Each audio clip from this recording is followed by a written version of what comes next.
মাঝে মাঝে রান্না করতে করতে একদমই রান্না করতে মন চায় না। তো মন না চাইলেও আসলে গৃহিণী মানুষ, নিজের রান্না নিজে করতেই হবে, এই আর কি। আসসালামু আলাইকুম এভরিওয়ান, আমি Shahida Akter. Welcome back to Shahida's cookings and tips. আমি বলছি লন্ডন থেকে। সকালবেলা ঘুম থেকে উঠে নিজের জন্য পরোটা ভেজে নিচ্ছি, সেটাও আবার নিজের হাতে বানানো, মানে বাসায় তৈরি করা ঘি দিয়ে। ব্যাপারটা আসলে অন্যরকম, আলহামদুলিল্লাহ। আর পরোটাগুলো বাসায় রেডি করা। ফ্রোজেন পরোটা আমি প্রায় 10-15 দিন আগে বানিয়ে রেখেছিলাম। আর এখন সেখান থেকে নামিয়েই 2টা পরোটা ভেজে নিচ্ছি। তো প্রথমে মনে করছি একটা পরোটা ভেজে নিব, কিন্তু গ্রান এবং দেখে এত লোভ পাচ্ছিল, চিন্তা করছিলাম না, একটা করলে হবে না, আর একটা করা যাক। তো এখানে আমি একটা সফট করে ডিম ভাজি করে নিয়েছি। আর তখনই কিন্তু প্ল্যানটা হয় যে না, একটা পরোটা দিয়ে হবে না, তো 2টা পরোটার প্ল্যান করেছি।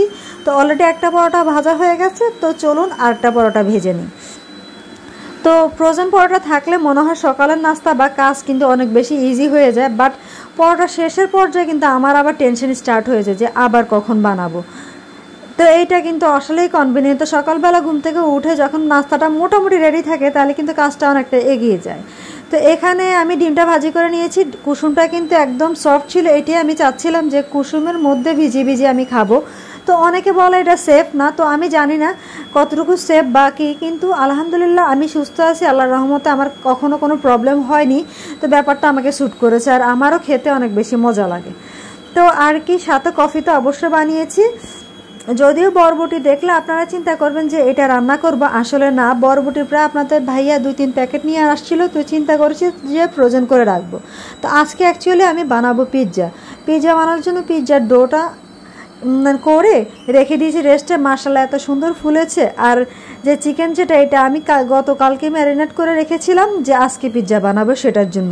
তো এখন আমি পিৎজার টপিংটা রেডি করে নিচ্ছি। টপিংয়ে আমি দুই রকমের ক্যাপসিকাম ব্যবহার করেছি। ক্যাপসিকামের পরিমাণ বেশি হয়ে গেছে, চিকেনের পরিমাণ কম হয়ে গেছে। আচ্ছা যাই হোক, ভালো হয়েছে আলহামদুলিল্লাহ। তো আপনাদের ভাইয়ার যে ম্যানেজার, উনি আবার মুরগি বা হাঁস মুরগি পালন করে, উনি আবার বিভিন্ন ধরনের ডিম আপনাদের ভাইয়াকে গিফট করেছে। তো মাশাআল্লাহ প্রত্যেকটা ডিমের এত ইউনিক কালার আমি নিজেই জীবনে ফার্স্ট টাইম দেখেছি। তাই চিন্তা করলাম যেটা আমি ফার্স্ট টাইম দেখেছি সেটা আপনাদের সাথে আমার শেয়ার করা উচিত।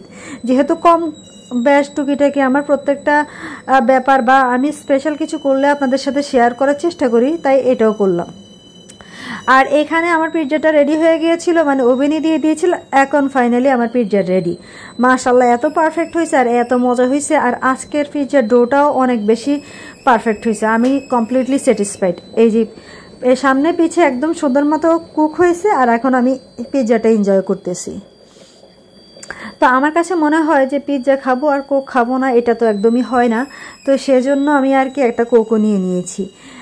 আর আসলে কি, আমি তো কোক ব্যাপারটা বলতে কি বলি, সেটা মনে আমি ডালের সাথেও খেতে পারবো আলহামদুলিল্লাহ। তো কোক নিচ্ছি, তো চিন্তা করলাম যে এইটা আমি পিৎজার সামনে ধরে, মানে ব্যাপারটা মনে আরও বেশি ভালো হবে, তাই পিৎজার সামনে ধরলাম আর ধরে খাচ্ছিলাম। তো আপনাদের ভাইয়া আবার ফ্রুটস নিয়ে আসছিল, কাটা বক্স ফ্রুটস। এগুলো যদিও আমাদের মামিদের বাসার জন্য নিয়ে আসছিল, কিন্তু প্রচুর বৃষ্টি থাকার কারণে সে ওদের ওই বাসায় যাইতে পারেনি আর কি, রিজিক বলতে কথা। তো এখানে চলে আসছি, খাচ্ছি। এখানে 3 রকমের কমলা ছিল, এক একটা টেস্ট, কিন্তু অনেস্টলি বলতে গেলে আমি একটারও ঠিকমতো নাম জানি না। আরও খোসা ছাড়া থাকার কারণে আরও নাম একদমই বুঝে পাইতেছি না যে কোনটার কী নাম, কিন্তু টেস্ট মাশাআল্লাহ ভালো ছিল। তো আর কি, বাকি ফ্রুটসগুলো নর্মালি রেখে দিচ্ছি। আজকের মতো আল্লাহ হাফেজ।